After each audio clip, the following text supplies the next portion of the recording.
ಸ್ವಯಂ ನಿವೃತ್ತಿ ಅಂದ್ರೆ ಏನು, ಯಾರೆಲ್ಲ ಈ ಒಂದು ಸ್ವಯಂ ನಿವೃತ್ತಿಯನ್ನ ಪಡಿಬಹುದು ಮತ್ತು ಇದಕ್ಕೆ ಯಾವೆಲ್ಲ ಒಂದು ನಿಯಮಗಳು ಅನ್ವಯ ಆಗುತ್ತದೆ ಅನ್ನೋದನ್ನ ಇವತ್ತಿನ ಒಂದು ವಿಡಿಯೋದಲ್ಲಿ ನಾವು ಡಿಸ್ಕಸ್ ಮಾಡೋಣ. ಸೊ ಹಾಗಾಗಿ ಯಾರೆಲ್ಲ ಚಾನಲ್ಗೆ ಹೊಸದಾಗಿ ವಿಸಿಟ್ ಮಾಡ್ತಾ ಇದ್ದೀರಾ, ದಯವಿಟ್ಟು ಚಾನಲ್ನ ಸಬ್ಸ್ಕ್ರೈಬ್ ಮಾಡ್ಕೊಳ್ಳಿ.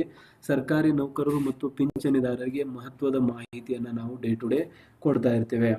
ಆಲ್ರೈಟ್, ಸೊ ಇವತ್ತಿನ ಒಂದು ವಿಡಿಯೋದ ಪ್ರಮುಖ ಉದ್ದೇಶ ಆಲ್ರೆಡಿ ನೀವು ನೋಡಿರುವ ಹಾಗೆ ಸ್ವಯಂ ನಿವೃತ್ತಿ ಯೋಜನೆ VRS ಕರ್ನಾಟಕ ರಾಜ್ಯ ಸರ್ಕಾರಿ ನೌಕರರ ನಿಯಮಗಳು, ಪಿಂಚಣಿ ಅರ್ಹತೆ ಮತ್ತು ಗ್ರಾಚ್ಯುಯಿಟಿ ವಿವರಗಳು ಅಂತ ಹೇಳಲಾಗ್ತಾ ಇದೆ. ಸೊ ಹಾಗಾದ್ರೆ ಏನಿದೆ ಸಂಪೂರ್ಣವಾಗಿರುವಂತ ಮಾಹಿತಿ ನೋಡೋಣ ಬನ್ನಿ. ಸೊ ಮೊಟ್ಟ ಮೊದಲನೇದಾಗಿ VRS ಅಂದ್ರೆ ಏನು ಅಂತ ನೋಡೋಣ. ಸೊ VRS ನ ಬೇಸಿಕ್ ಅರ್ಥ ಅಥವಾ ಅದರ ಒಂದು ಲೈಕ್ ಮೀನಿಂಗ್ ಅನ್ನ ನೀವು ನೋಡೋದಾದ್ರೆ, ವಯೋನಿವೃತ್ತಿಗೆ ಮುನ್ನವೇ ನಿರ್ದಿಷ್ಟ ಸೇವಾ ಅವಧಿಯನ್ನ ಪೂರೈಸಿದ ನಂತರ ನೌಕರರು ತಮ್ಮ ಇಚ್ಛೆಯಂತೆ ನಿವೃತ್ತಿ ಹೊಂದುವುದು VRS ಅಂತ ಕರಿತೀವಿ. ಇಂಗ್ಲಿಷ್ ನಲ್ಲಿ ವಾಲಂಟರಿ ರಿಟೈರ್ಮೆಂಟ್ ಅಂತ ಕರಿತೀವಿ. ಸೊ ಅದು ತಾವಾಗಿಯೇ ಕೊಡುವಂತ ರಿಟೈರ್ಮೆಂಟ್, ಅದನ್ನ ನಾವು VRS ಅಂತ ಕರಿತೀವಿ. ಸೊ VRS ಪಡೆಯಲು ಯಾರು ಅರ್ಹರಾಗಿರುತ್ತಾರೆ, ಎಷ್ಟು ವರ್ಷ ಅಂದ್ರೆ ನೋಡಿ, ನೀವು ಇವಾಗ ಸೇವೆಗೆ ಸೇರಿದ್ದೀರಾ, 30 ವರ್ಷ ನಿಮ್ ಸೇವೆ ಇದೆ. ಬಟ್ ಕೆಲವೊಂದಿಷ್ಟು ವರ್ಷಗಳಾದ್ಮೇಲೆ ನಿಮ್ಗೆ ಅನ್ಸುತ್ತೆ ನಾನು ಇವಾಗ ರಿಟೈರ್ಮೆಂಟ್ ಆಗಬೇಕಾಗಿದೆ. ಸೊ ಅದನ್ನ ವಾಲಂಟರಿ ರಿಟೈರ್ಮೆಂಟ್ ಅಂತ ಕರಿತೀವಿ. ಸೊ ಅದನ್ನ ಪಡಿಬೇಕು ಅಂದ್ರೆ ನೀವು ಎಷ್ಟು ಸೇವೆಯನ್ನ ಸಲ್ಲಿಸಿರಬೇಕು, ನಿಮಗೆ ಪಿಂಚಣಿ ಸಿಗುತ್ತಾ, ಗ್ರಾಚ್ಯುಯಿಟಿ, DCRG ಕಮ್ಯುಟೇಷನ್ ಈ ಎಲ್ಲ ಒಂದು ಸೌಲಭ್ಯಗಳು ಸಿಗುತ್ತಾ ಅನ್ನೋ ಒಂದು ಪ್ರಶ್ನೆಗೆ ಎಲ್ಲವಕ್ಕೂ ಕೂಡ ಉತ್ತರ ಸಿಗಲಿದೆ. ಸೊ ಹಾಗಾಗಿ ವಿಡಿಯೋನ ಕೊನೆವರೆಗೂ ನೋಡಿ. ಸೊ VRS ಪಡೆಯಲು ಪ್ರಮುಖ ಅರ್ಹತೆ ಏನಿದೆ ಅಂದ್ರೆ 15 ವರ್ಷಗಳ ಸೇವೆ. ಇದೊಂದು ಪ್ರಮುಖ ಸೇವೆ ಅರ್ಹತೆ. 15 ವರ್ಷಗಳ ಕನಿಷ್ಠ ಸೇವೆಯನ್ನ ನೀವು ಸಲ್ಲಿಸಿರಬೇಕಾಗುತ್ತೆ VRS ಪಡೆಯೋಕ್ಕಿಂತ ಮುಂಚೆ. ಅರ್ಹತಾ ಸೇವೆ ಅವಧಿ ಕ್ವಾಲಿಫೈಯಿಂಗ್ ಸರ್ವಿಸ್ ಅಂತ ಕರಿತೀವಿ. ಕರ್ನಾಟಕ ನಾಗರಿಕ ಸೇವಾ ನಿಯಮಗಳ KCSR ರೂಲ್ 285 ಪ್ರಕಾರ ರಾಜ್ಯ ಸರ್ಕಾರಿ ನೌಕರನೊಬ್ಬ ಸ್ವಯಂ ನಿವೃತ್ತಿ VRS ಪಡೆಯಲು ಕನಿಷ್ಠ 15 ವರ್ಷಗಳ ಅರ್ಹತಾ ಸೇವೆಯನ್ನ ಕ್ವಾಲಿಫೈಯಿಂಗ್ ಸರ್ವಿಸ್ ಪೂರ್ಣಗೊಳಿಸಿರಬೇಕು.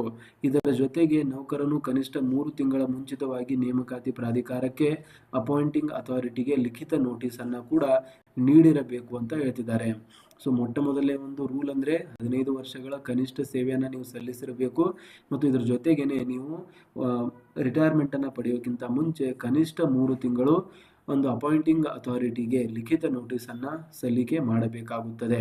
ಸೊ ಇದು ಎರಡನೇ ಒಂದು ನಿಯಮಾವಳಿ. ಸೊ ಇದಾದ್ಮೇಲೆ ನೆಕ್ಸ್ಟ್ ಪಾಯಿಂಟ್ ಏನ್ ಹೇಳುತ್ತೆ ಅಂದ್ರೆ VRS ನೋಟಿಸ್ನ ನಿಯಮಗಳು. ಸೊ ಯಾವ ರೀತಿಯಾದಂಥ ನಿಯಮಗಳನ್ನ ಪಾಲಿಸಬೇಕು ನೋಟಿಸ್ನ ನೀಡೋದಕ್ಕೆ ಅಂತ. ಸೊ ಮೊಟ್ಟ ಮೊದಲನೇದಾಗಿ 3 ತಿಂಗಳ ಒಂದು ನೋಟಿಸ್ ಪೀರಿಯಡ್ ಇದೆ. ನೌಕರನು ನಿವೃತ್ತಿ ಆಗಲು ಬಯಸುವ ದಿನಾಂಕಕ್ಕೆ ಕನಿಷ್ಠ 3 ತಿಂಗಳ ಮುಂಚಿತವಾಗಿ ನೋಟಿಸ್ ಅನ್ನ ನೀಡಬೇಕು. ಇದು ಮೊದಲನೇ ಒಂದು ಆಪ್ಷನ್. ಇದಾದ್ಮೇಲೆ ಎರಡನೇದು ಪ್ರಾಧಿಕಾರದ ಒಪ್ಪಿಗೆ. ನೋಟಿಸ್ ನೀಡಿದ ಮಾತ್ರಕ್ಕೆ VRS ಮಂಜೂರಾಗುವುದಿಲ್ಲ. ನೇಮಕಾತಿ ಪ್ರಾಧಿಕಾರವು ಅದನ್ನ ಪರಿಶೀಲಿಸಿ ಒಪ್ಪಿಗೆ ಅಕ್ಸೆಪ್ಟೆನ್ಸ್ ನೀಡಿದ ನಂತರವಷ್ಟೇ ಅದು ಅನ್ವಯವಾಗುತ್ತದೆ. ಇದು ಎರಡನೇ ಒಂದು ಪಾಯಿಂಟ್. ಇದಾದ್ಮೇಲೆ ಮೂರನೇ ಪಾಯಿಂಟ್, ಶಿಸ್ತು ಕ್ರಮಗಳಿದ್ದಲ್ಲಿ ನೌಕರನ ಮೇಲೆ ಇಲಾಖಾ ವಿಚಾರಣೆ ಡಿಸಿಪ್ಲಿನರಿ ಪ್ರೊಸೀಡಿಂಗ್ಸ್ ನಡೆಯುತ್ತಿದ್ದರೆ VRS ಮಂಜೂರು ಮಾಡಲು ಮೇಲಾಧಿಕಾರಿಗಳ ಅಥವಾ ಸರ್ಕಾರದ ವಿಶೇಷ ಅನುಮತಿ ಅಗತ್ಯ ಆಗಿರುತ್ತದೆ. ಮರು ನೇಮಕಾತಿ ಇಲ್ಲ. VRS ಪಡೆದ ನಂತರ ಸರ್ಕಾರಿ ಅಥವಾ ಅರೆ ಸರ್ಕಾರಿ ಅಥವಾ ನಿಗಮ ಮಂಡಳಿಗಳಲ್ಲಿ ನೇರ ನೇಮಕಾತಿಗೆ ಡೈರೆಕ್ಟ್ ರಿಕ್ರೂಟ್ಮೆಂಟ್ಗೆ ನೌಕರನು ಅರ್ಹರಾಗಿರುವುದಿಲ್ಲ. ಅಂದ್ರೆ ಒಮ್ಮೆ ನೀವು ಒಂದು VRS ವರ್ಚುವಲ್ ರಿಟೈರ್ಮೆಂಟ್ ಅನ್ನ ಪಡೆದ್ರೆ ಅವರಿಗೆ ವಾಪಸ್ ನೇಮಕಾತಿಗೆ ತೆಗೆದುಕೊಳ್ಳಲಾಗುವುದಿಲ್ಲ ಅಂತ ಇಲ್ಲಿ ಮಾಹಿತಿಯನ್ನ ನೀಡಲಾಗ್ತದೆ.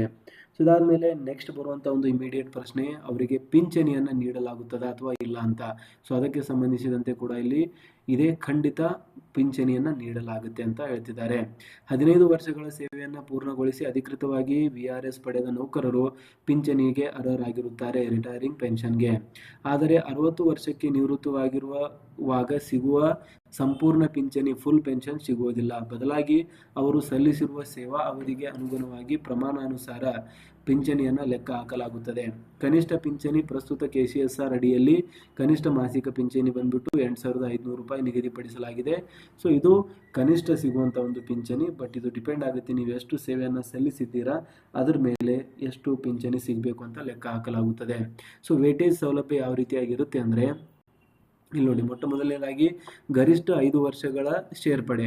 ಸೊ ಗರಿಷ್ಠ 5 ವರ್ಷಗಳ ಸೇರ್ಪಡೆ ಅಂತಿದ್ದಾರೆ. VRS ಪಡೆಯುವ ನೌಕರರಿಗೆ ಉತ್ತೇಜನವಾಗಿ ಅವರ ಅರ್ಹತಾ ಸೇವೆಯನ್ನು ಲೆಕ್ಕಾಚಾರ ಮಾಡುವಾಗ ಗರಿಷ್ಠ 5 ವರ್ಷಗಳ ವೇಟೇಜ್ ಅನ್ನು ಉಚಿತವಾಗಿ ಸೇರಿಸಲಾಗುತ್ತದೆ. ಅಂದರೆ 15 ವರ್ಷ ಸೇವೆ ಸಲ್ಲಿಸಿದರೆ 20 ಅಂತ ಕನ್ಸಿಡರ್ ಮಾಡಲಾಗುತ್ತೆ. 5 ವರ್ಷಗಳ ಒಂದು ವೇಟೇಜ್ ಅನ್ನ ಅಲ್ಲಿ ಆಡ್ ಮಾಡ್ತಾರೆ ಅಂತ ಹೇಳ್ತಿದ್ದಾರೆ. ಇದಾದ ಮೇಲೆ ನೆಕ್ಸ್ಟ್ ಪಾಯಿಂಟ್ ಬಂದ್ಬಿಟ್ಟು ಲೆಕ್ಕಾಚಾರದ ಷರತ್ತು ಯಾವ ರೀತಿ ಇರುತ್ತೆ ಅಂದ್ರೆ, ಈ ವೇಟೇಜ್ ಸೇರಿಸಿದ ನಂತರ ಒಟ್ಟು ಸೇವಾ ಅವಧಿಯು ನೌಕರನು 60 ವರ್ಷಕ್ಕೆ ವಯೋನಿವೃತ್ತಿ ಹೊಂದಿದ್ದರೆ ಎಷ್ಟು ವರ್ಷಗಳಾಗುತ್ತಿತ್ತೋ ಅದನ್ನ ಮೀರಬಾರದು.